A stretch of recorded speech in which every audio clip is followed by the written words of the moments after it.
بسم اللہ الرحمن الرحیم۔ السلام علیکم، میں ہوں آپ کا میزبان احمد فراز راجپوت اور آپ دیکھ رہے ہیں نیوز پوائنٹ۔ آج میں آپ کی خدمت میں حاضر ہوا ہوں ایک اہم خبر کے ساتھ جو کہ وفاق المدارس کے متعلق ہے۔ وفاق المدارس پاکستان کا سب سے بڑا تعلیمی نیٹ ورک ہے جو کہ بہت سے دیوبندی مکتبہ فکر کے مدارس کو کنٹرول کرتا ہے۔ اس بورڈ کے ہوتے ہوئے کچھ دیوبندی مدارس نے نیا بورڈ تشکیل دیا۔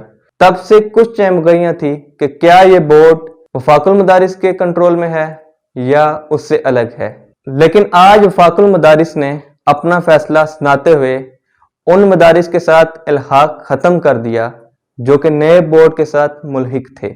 وفاق کا یہ فیصلہ درست ہے یا غلط، یہ تو آنے والا وقت ہی بتائے گا، لیکن یہاں سوال یہ پیدا ہوتا ہے کہ طلباء کا فائدہ کس بورڈ کے ساتھ ہے؟ کیا نیا بورڈ طلباء کو جدید تعلیم سے آراستہ کر سکتا ہے؟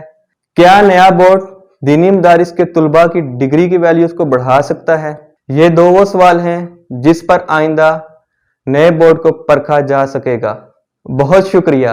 اس کے ساتھ ہی اپنے میزبان احمد فراز راجپوت کو اجازت دیجیے۔ اللہ حافظ۔